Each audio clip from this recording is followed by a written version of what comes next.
Welcome back, everyone. Welcome to Historia. I'm Kylie. I'm Jamie.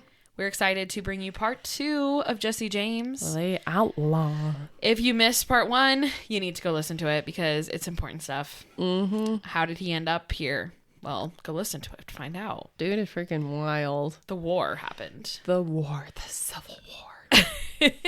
And you want to remind us where we stopped? So we had just gotten to the end of the Civil War.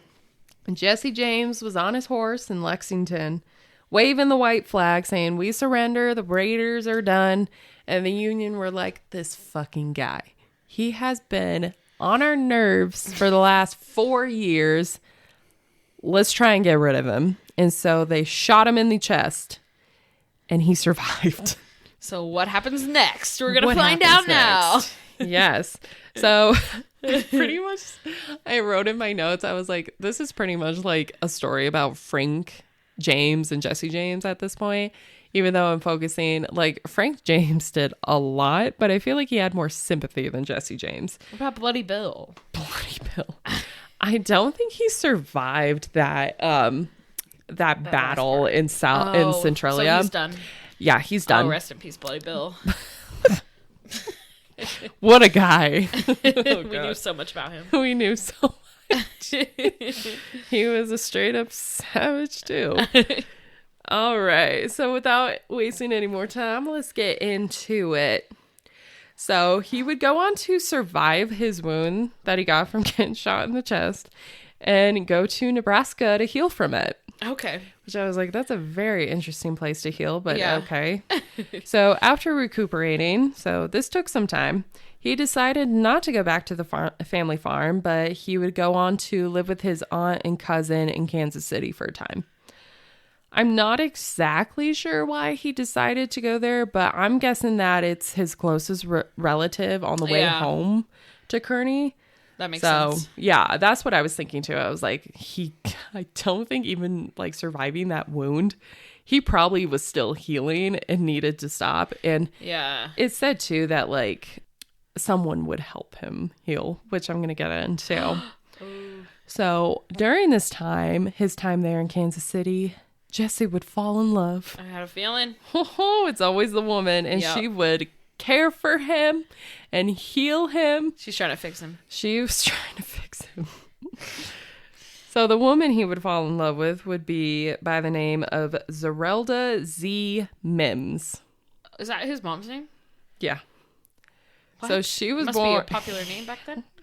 Just you wait. She was born in July 1845 to parents John W. Mims and Mary James Mims. Now, if one of those names seem familiar, you are right. Mary Mims was sister to Robert James.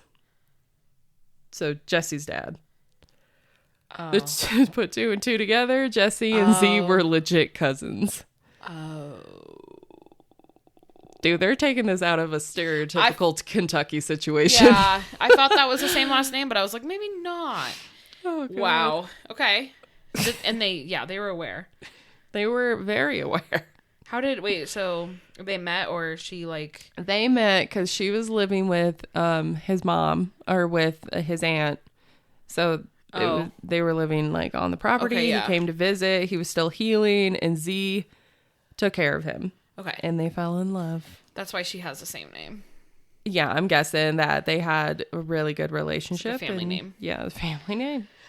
Wait, okay. Yeah, so that's... Alrighty. It keeps getting more American. Being a part of the Confederacy, marrying your cousin, like you can't get more redneck no than that. No. Oh my God. That's wild. Oh, when I read that, I was like, are you fucking kidding me? Of course he did. I was like, why is this so stereotypical? This just doesn't shock me anymore. I was like, fucking American history. Yeah. This is why I did not want to study it in college. I was like, but then again, like, you just talked about Mary, Queen of Scots. Yeah, they marry their cousins everywhere. They do. I mean, it's history. Now we've learned, don't marry your cousin. Right. There's other options out there. There's so many options out there. I'm sure you can find someone. Oh, God. Even like your cousin's best friend. Do that. You know, like, not your cousin. Cousin's best friend. Yeah, like you can find someone. I don't know why it's so hard to find someone outside of your family. Ugh. That's why some here in the United States, a lot of states will make you take like a blood test to make sure you're not related. Yeah, that's a good idea because you never know. You never know, especially like because you've seen those documentaries of that guy having like 1,000 kids. Yeah, and like there's that was wild. Yeah, and there was even like another guy who was like a gynecologist or whatever. He was literally putting his own sperm into these women, so he had like a shit ton of kids too. Jeez. Yeah, I mean, so you never know. Marry a foreigner. That's what I say. Yep. You have a less chance of being related. Oh, that's crazy. Welcome to my TED Talk. Okay, let's get on to these two cousins falling in love. So he promised to be with her. He was just like, even when I leave, I'll still think of you and I'm going to come back. We're going to be together. I don't know if that's exactly what he said, but I'm pretty sure that's something he would say. Are you promised you'll come back, Jesse? So he came off as like a good match. He was just like, he was very like polite, very devoted, very just like gentleman-like. And he was actually a very devoted partner to Z. Like I did not read anything about him being an adulterer. Like he had all his kids with her. Yeah, they would. Right. Yeah. They're in it. Yeah, when it came to other parts of his life, though, he was a freaking hot mess, too. I mean, his whole life is a hot mess, let's be honest. It was not a good time to be alive. So, furious with the outcome of the war, the James brothers decided they wanted to continue their fight against the new foundation of the United States. They're like, fuck this decision of the Union winning. We're going to do our own thing. And they decided to do outlaw activity as their next move. They're like, we're going to prove we're going to get rich off it too. We're just going to go against them. We're not going to give a fuck about what they say. We're going to go do our own thing. Yeah. And get rich off it. So Frank and Jesse would go on to form an outlaw group with the younger brothers. So the younger brothers, as you recall from last week, they were part of the Raiders as well. So you had Cole Younger, Bob Younger, Jim Younger, and then also a part of this new gang was Jim Reed and other men that were part of the Confederacy, probably from the Raiders.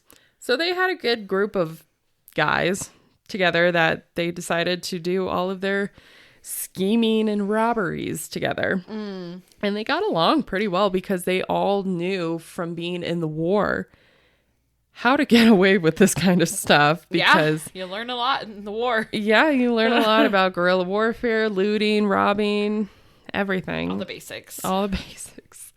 So they decided that their first act of criminal activity would be the classic robbing a bank. Of course, yeah.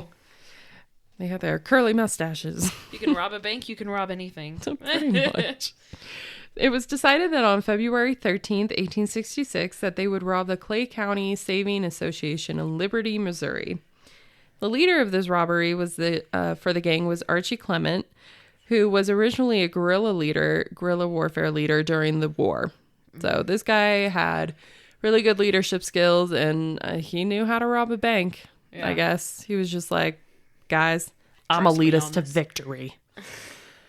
They would break into the bank early in the morning with their guns loaded. So it was probably like the first thing as soon as the bank opened. So they would get into the vault. Remember at this time that vaults didn't really have locks on them. It was just a normal vault. So it made robbery a lot easier. How do you get away fast, though? Horses. That's fair. Yeah. Plus, if they were doing it in the morning, too, Yeah. It was a little bit easier, and they just broke in, and they would steal $60,000. Oh my God. Yeah, that was, I think this was like their biggest heist. I think because they had all this built up momentum and just like excitement that it was easier. But it was also right after the war too. So that's crazy. Everybody was still healing. Yeah. So, unfortunately, on their way out, a 17-year-old by the name of George Weimer was there and saw them escaping with all this money, and he would be killed in the event because there were like no witnesses. Yeah. So, yikes. Yeah, these guys had no remorse when it came to standbyers. Like, they did not care, which is really unfortunate. So, do not think of this guy as a hero. Oh, yeah. No. Or as someone to look up to. This guy is a freaking monster. Yeah. So officers for the town were livid with this robbery. They're like, what the hell? And they found out that it was Archie who was the leader of the robbery. I don't know how they found out, but they did. And so they would go on to put like a bounty on him for like $3,000, $5,000. Okay. But this did not stop him or the rest of the gang. The gang kind of just looked at it, laughed, probably posted it up on their own wall. It was like, hey, you got your first bounty. Yeah. I bet they made a game out of it. Oh, yeah. Who can get the next one? Literally. So Jesse and his gang would go on like a spree of robberies. So several months later, at the end of October, they would rob Alexander Mitchell and Co. Bank, and they would take off with $2,000. So in May of 1867, they would rob Hughes and Wasson Bank in Richmond, Missouri, and I believe Richmond is in Missouri. I don't know why I didn't put the state, because they were kind of all over the place. There's one in Virginia, but I doubt they went that far. It was not Virginia. They would take $4,000. Okay. In March of 1868, they would rob Nimrod Long Banking Co. in Russellville, Kentucky, taking $14,000 with them. So they just got away with all of them? Yep. Wow. Yep. December 1869, they would rob Davies County Savings Bank in Gallatin, Missouri, only taking about $700. So they probably got caught a little bit quicker there. Yeah.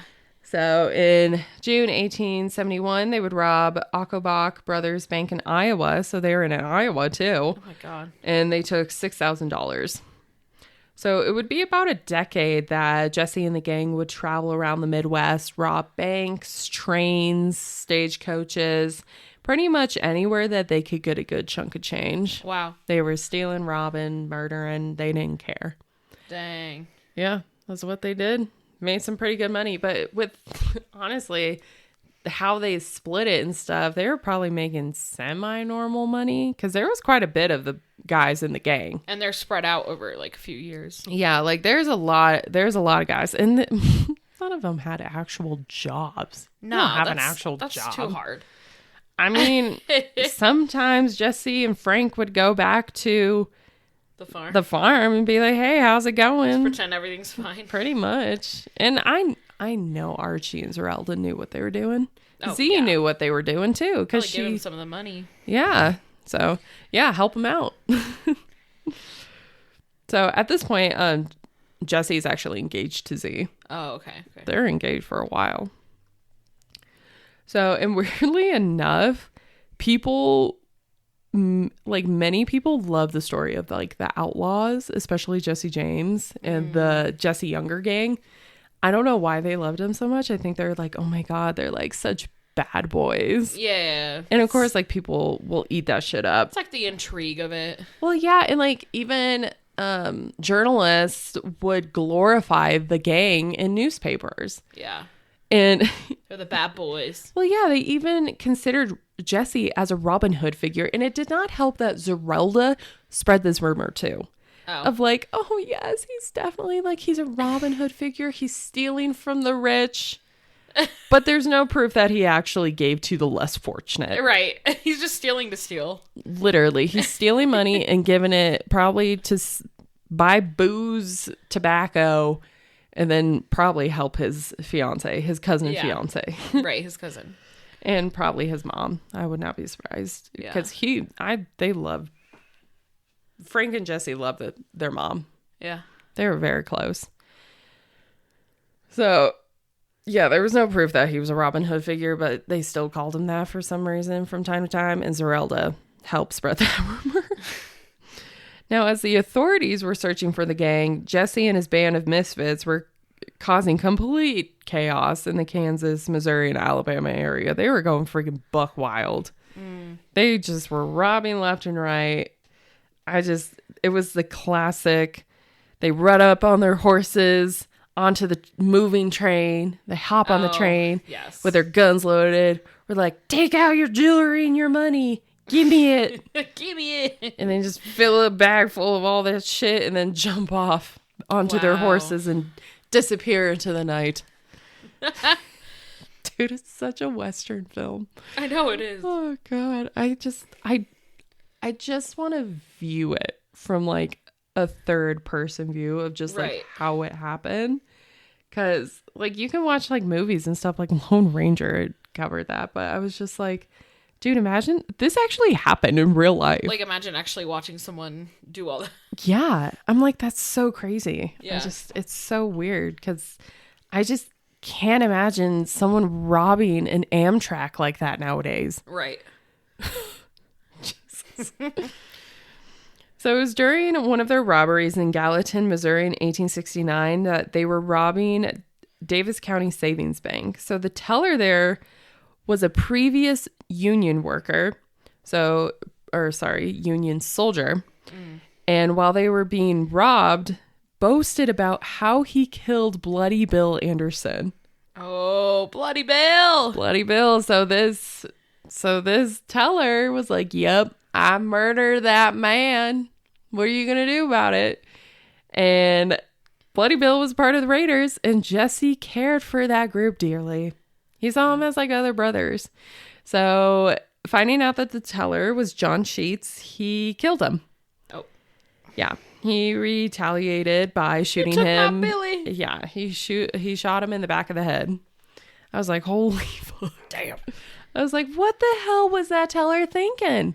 This guy has a gun to your head and you tell him, yep, I killed Bloody Bill. What are you going to do about it?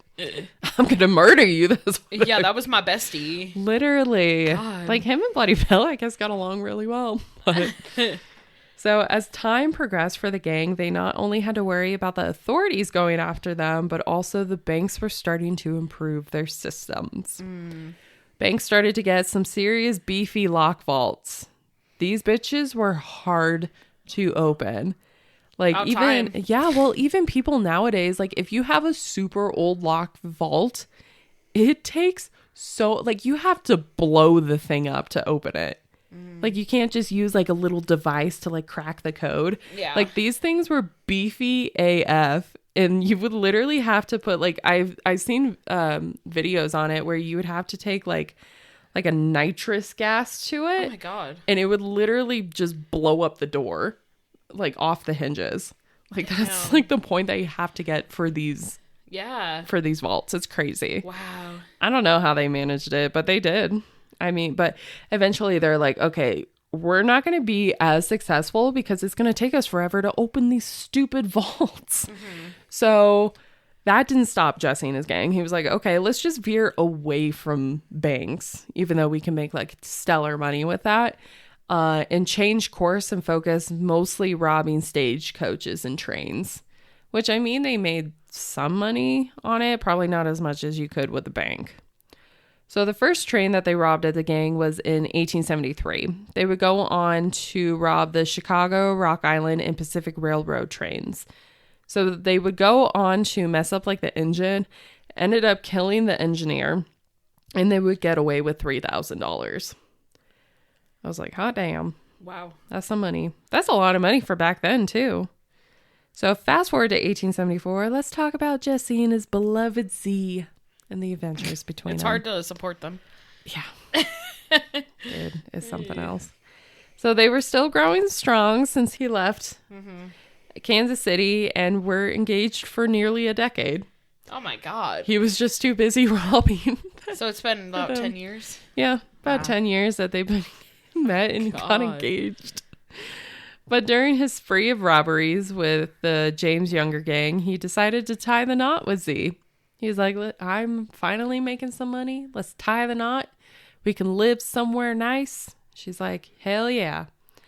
Because they were probably in their mid-20s at this point. Mm-hmm. So the two would marry in April of 1874 in Kearney, Missouri. So it was a very like small, intimate wedding. I believe it was at her sister's house. Okay. So something's low key. His other cousin's house? His other cousins. So the two would end up having 4 kids together, but I believe only 2 would survive. Okay. Like long enough, like adulthood. Yeah. As the two were living in married bliss, the authorities were growing agitated to catch the king. So as these two were going on their honeymoon, the authorities were like, what the hell are we doing? Yeah. So the Pinkerton Detective Agency wanted so badly to see the gang caught. They were having enough of it. They were going on nearly a decade and had still not been caught. Wow. Yeah, it's crazy. Pretty impressive. I kind of give them that. Yeah. So as the gang were stealing from trains, the Pinkerton Agency was getting pissed that they couldn't catch these guys. So Jack Ladd, an agent, decided that he would just wait outside the family farm of the James brothers and just watch to see if the brothers would come back. There was one point where he thought he saw them, but they were like nowhere near the area. It was probably just some random guys that showed up. My God. But yeah, he was just waiting in like a neighbor's farm and just like had his binoculars or whatever and was just watching them. It even went so far that in January 1875 that the agency would toss a smoke bomb in the house to clear it out to see if like, oh, maybe the Jesse brothers or like the James brothers made it in there somewhere. Yeah. Let's put a smoke bomb in and get them to come out. But instead, it exploded when the half-son, Archie, would toss it in the fireplace. Oh. Because he was like, what the hell? And he like threw it in the fireplace and exploded. Probably because it was in the fire. So the boy, unfortunately, would end up dying. And Zerelda would receive severe damage to her hand that would lead to her having to amputate it. Oh, no. Yeah. Yikes. Yeah. So it was not soon after that this event made the news, and Jack Ladd and the neighbor that he camped out with were found shot and killed. Oh. So I wonder who did it. Oh, yeah. It's pretty evident who did it. Her word be like, you made my mama lose her arm? You're going to lose your life. Yeah. Exactly. Oh, God. It would be on September 7th, 1876, that the James Younger gang would hit a snag in their robbery schemes.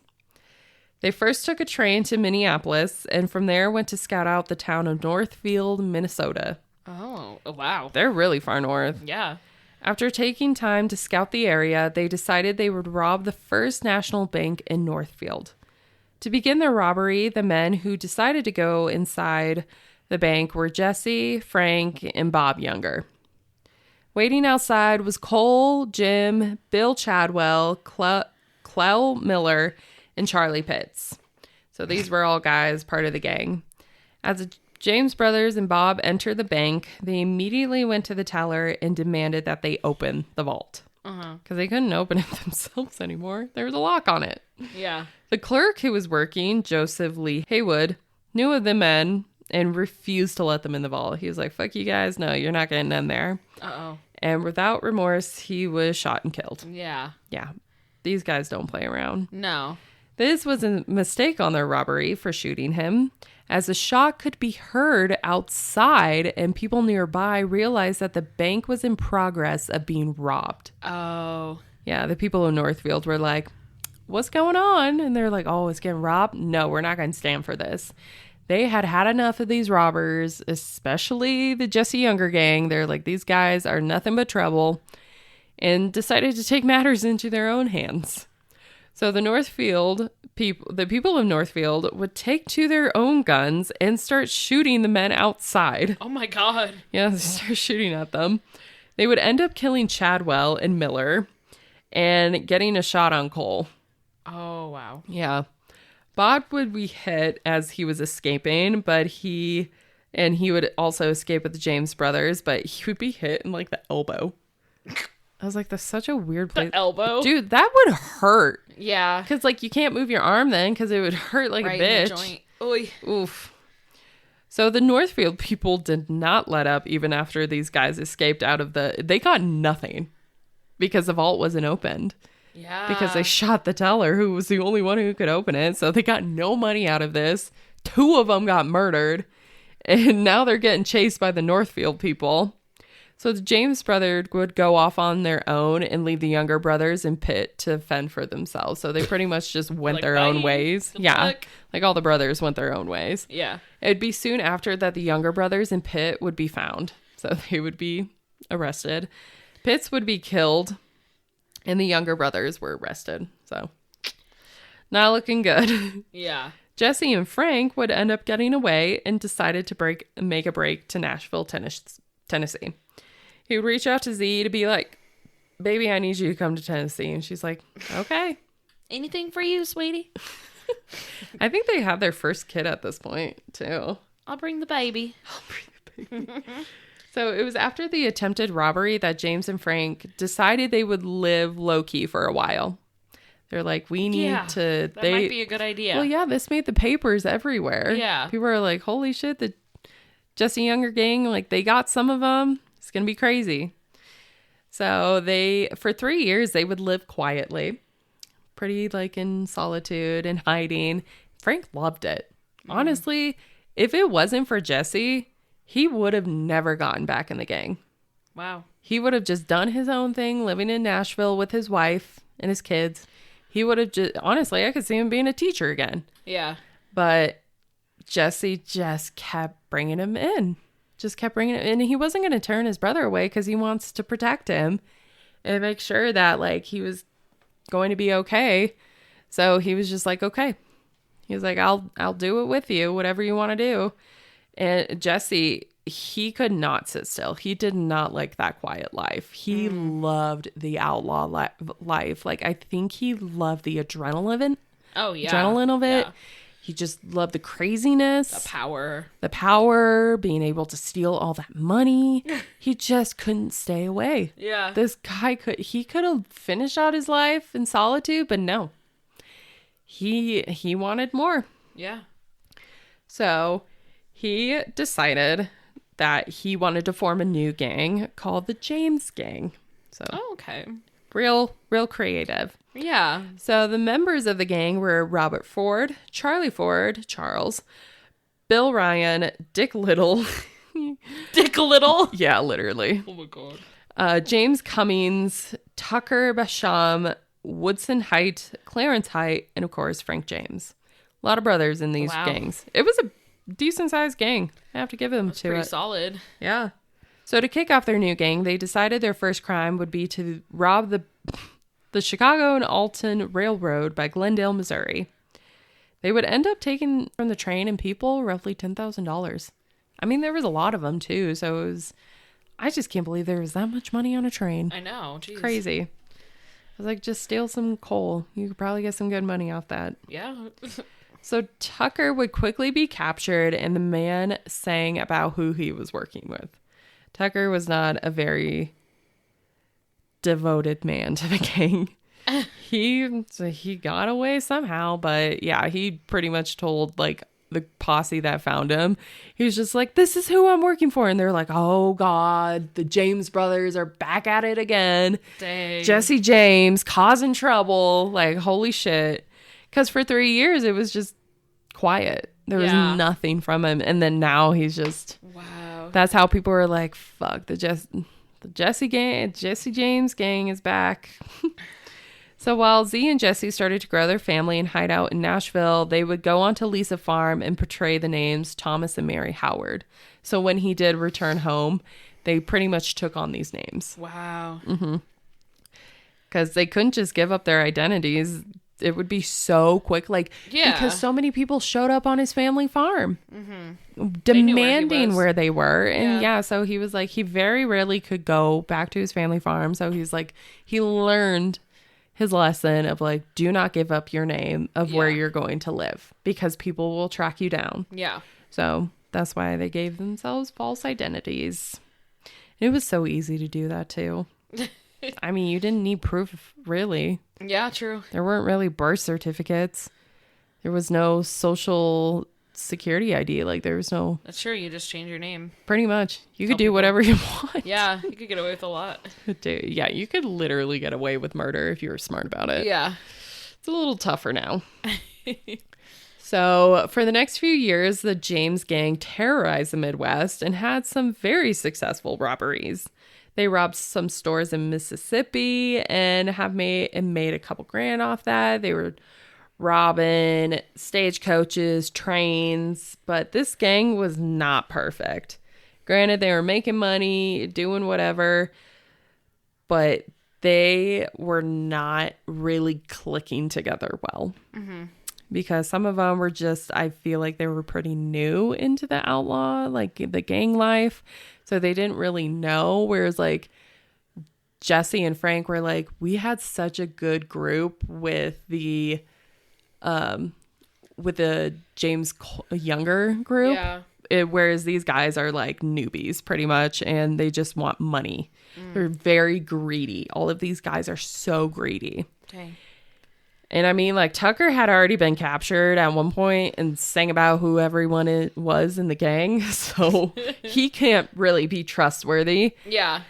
So it was during their final train robbery in 1881 that they devised a plan to rob the Chicago and Alton train at Blue Cut. So this was near Glendale, Missouri. The gang would take off with $3,000 in cash and jewelry from the passengers. And when they returned to their hideout and dispersed the funds, Ed Miller was trying to take like pretty much more of like a cut.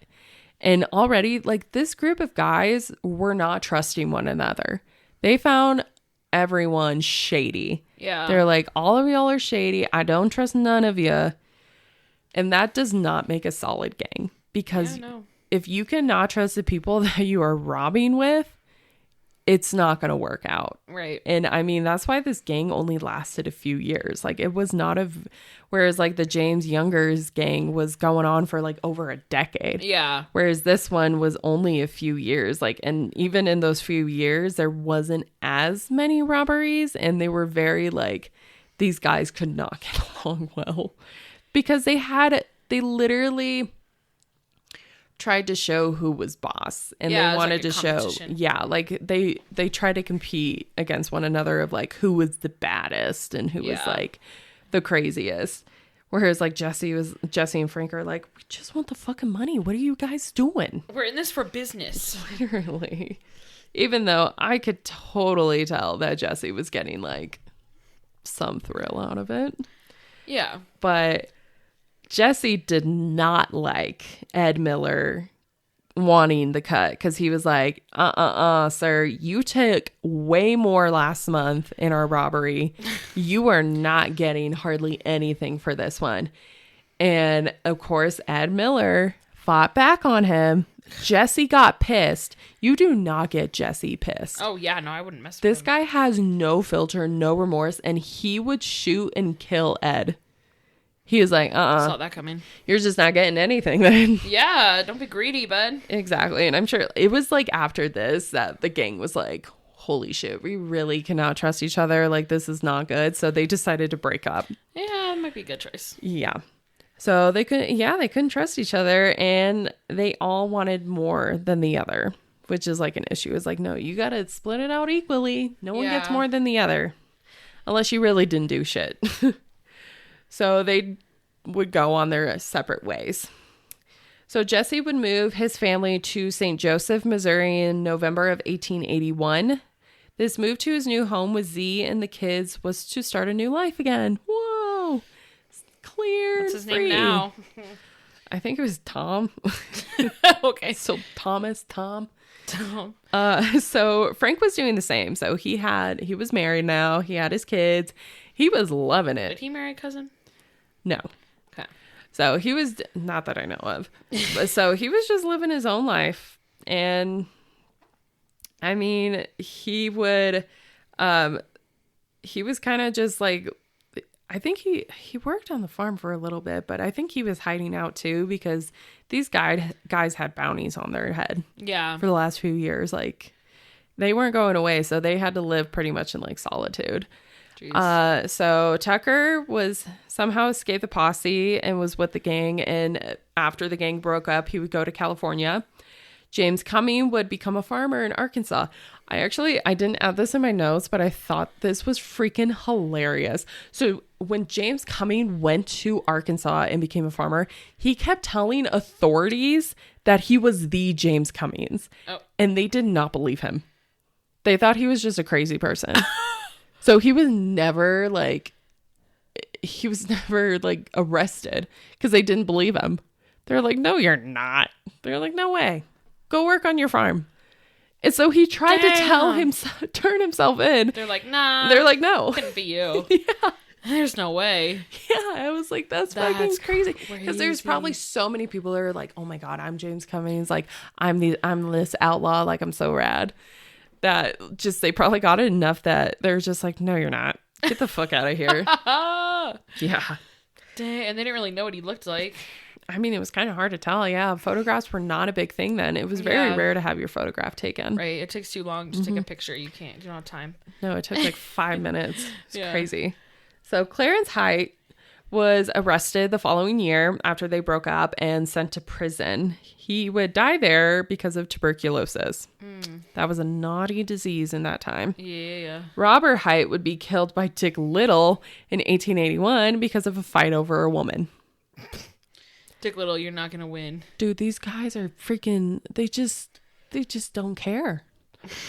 Dick Little was never prosecuted and tried to frame evidence on Frank. Oh Eventually, God. It's like, no, don't frame Frank. I believe that's his name. Yeah. Dick Little. So bad. It wouldn't stick. So this guy they were just like, dude, you need to get lost. So William Ryan would be sent to prison for his robberies. And when he was released, he was actually found dead not soon after. Supposedly, he was found in the woods with his head bashed in. Yeah. Shit. I was like, that's fucking... There's some people that probably hated him in prison. So when he got out, they followed him it. into the woods. Yeah. That's a terrible way to go. Yeah. Now, the Ford brothers, they had a lot coming to them and to the James brothers. They got a crazy story I'll talk about. So when Jesse and Z decided to live a more normal life, they also decided to go under the name, of course, of Tom and Mary Howard. Again, they just kept that name. Wow. They thought it was a solid name. God.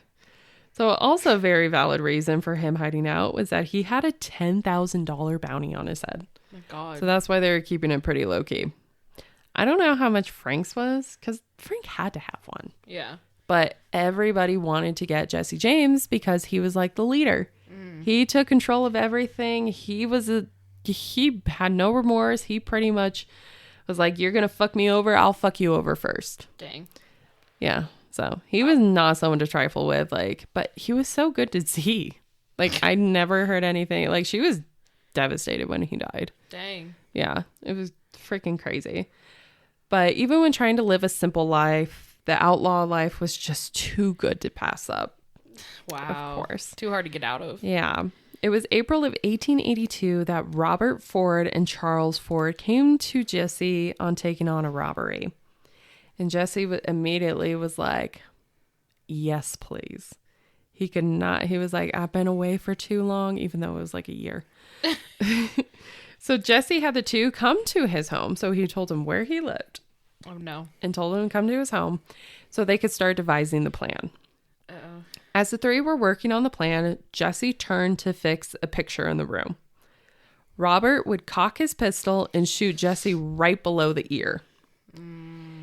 With shots heard, the kids and Z would come into the room and she would try to stop the bleeding. So Jesse was on the floor and the two brothers were like, fuck. But it was too late. Jesse James was dead. I had a feeling it was a setup. Mm-hmm. So only at the age of 34, the outlaw had been murdered by a former gang member. And they all left on great, granted, they couldn't trust each other, but it wasn't to the terms of oh, I'm gonna like come to your house and murder you. Like it wasn't on like that terms. Yeah. Even though Dick Little did kill him, the other guy, but Well, yeah, that happened, but so why did Robert kill Jesse? Well, for one, Robert had been accused for killing Wood Height and would be arrested. So while locked up, he made a plea to be let go as he knew where Jesse is and can kill them for him. He was like, I can clear this whole thing up. Like, you have a $10,000 bounty. I can help with that. Yeah. He's like, I know where he is because we were in a gang together.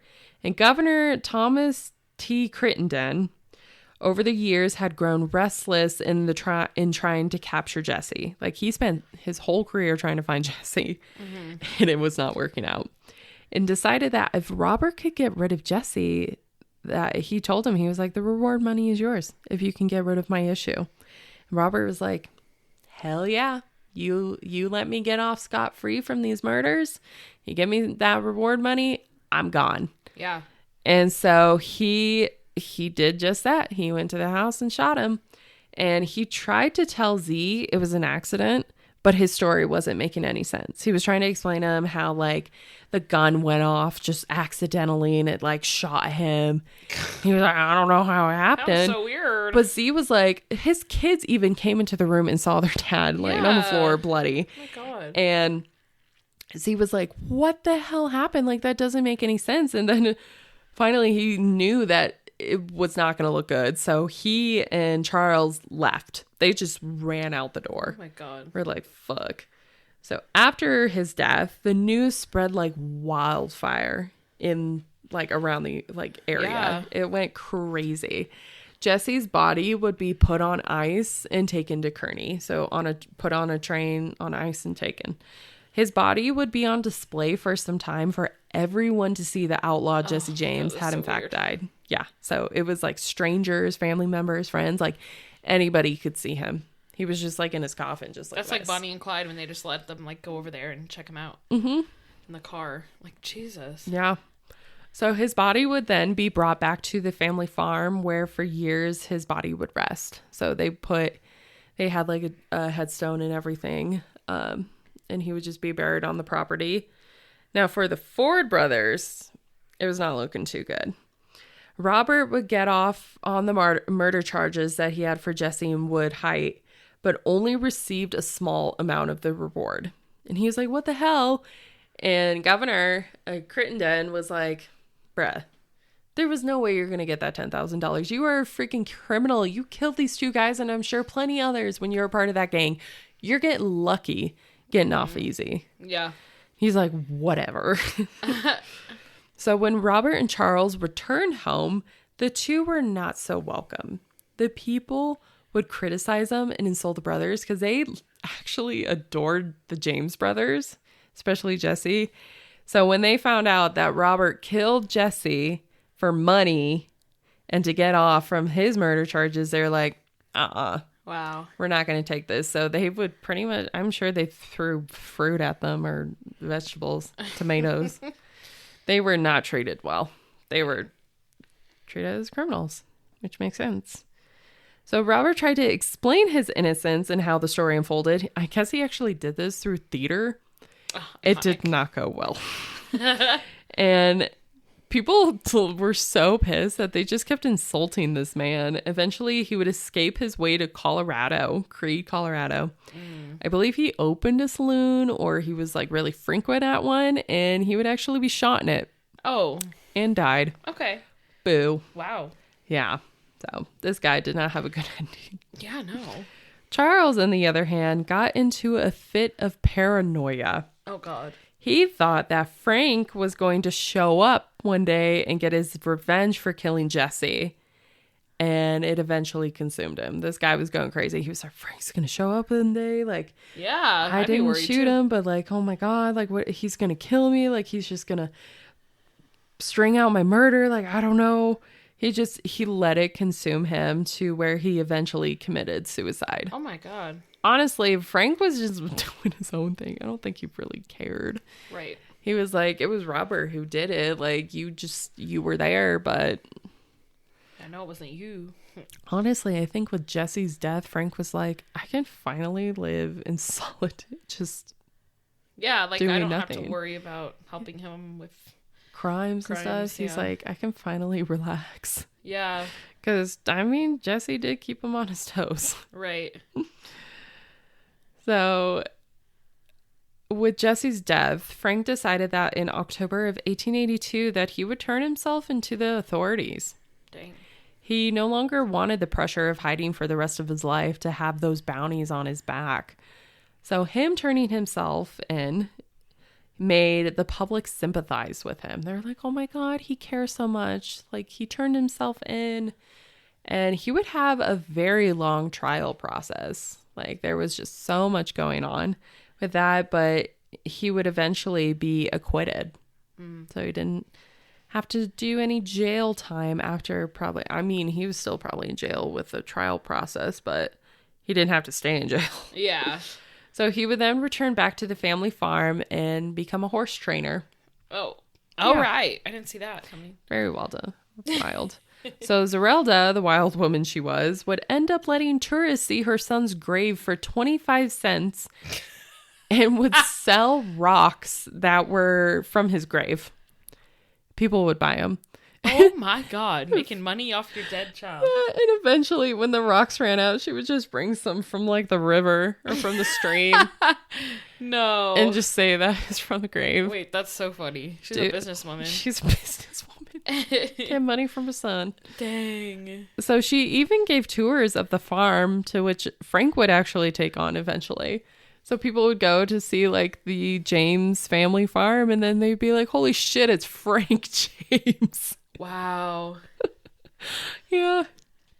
So as the two grew older, eventually Jesse's body would be moved to Olivet Cemetery in Kearney, Missouri, next to Z after she passed. So over the years, the legend of Jesse James has not been forgotten. The family farm had deteriorated over the years, but would eventually be fixed up for guided tours that people can see today. So you can actually walk through the home and get tours. Mm-hmm. Dang. And in the house are photographs, memorabilia, and other artifacts from his outlaw robberies Wow. that they've collected. There are also festivals in Jesse's name in the area, many flocking to see the home of Jesse James. Oh my God.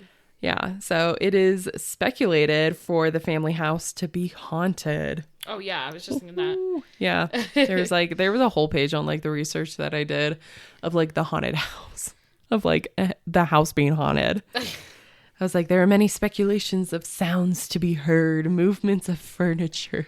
Oh my God. So spooky. Classic. You can also tour the home that Jesse James was murdered in. So that also receives quite the attraction of visitors in the Missouri area. Wow. Quite crazy. So Jesse James is quite the controversial character, for sure, but he is, if not, one of the most recognizable people during the Wild West era. Yeah. He wanted nothing to do with the structure of America, and he decided to take actions into his own hands to pretty much go against the law. Dang. Yeah, I have watched so many Western movies in my childhood because my dad loves that stuff. Mm-hmm. Loves Clint Eastwood, of course. Western. God, I watched so much. And John Wayne. Oh yeah. God, I watched so much. The black and white, colored, everything. It's crazy. But I feel like a lot of like the villains and like outlaws and stuff reflect a lot of Jesse James. Yeah, I'm sure he inspired a lot of it. Oh yeah, especially in a lot of the other outlaws too. But Jesse James is just one of the most famous for his crazy sprees and just his robberies, his lack of remorse when killing people. Like, it was crazy. He didn't give up. He just kept on going. No, and he only died. Yeah, and he only died at the age of 34. Like, that's a lot. The things he did, that's a lot. He did a lot in his age. Yeah. In his time. Like, it's crazy. So that is the Wild West outlaw story of Jesse James. My God. That was wild. Yeah. So I love these outlaw ones. These are fun. I knew he was going to get murdered at the end. That always happens. I mean, there's no way that they're dying happily. I mean, Frank did. He died at like the age of, I think, 70 or 80. He lived a long life. He turned a new leaf. He's like, no more of that. He did. He did his damn thing. He was like, I'm tired of this. Wow. So, yeah.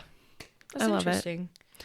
So where can you find us? You can find us on Instagram and TikTok and YouTube at Historia the Podcast, or email us at historiathepodcast@gmail.com. We will catch you next time. Yeah. Let us know what you think of these episodes, though. It'd be interesting to do more of the Wild West.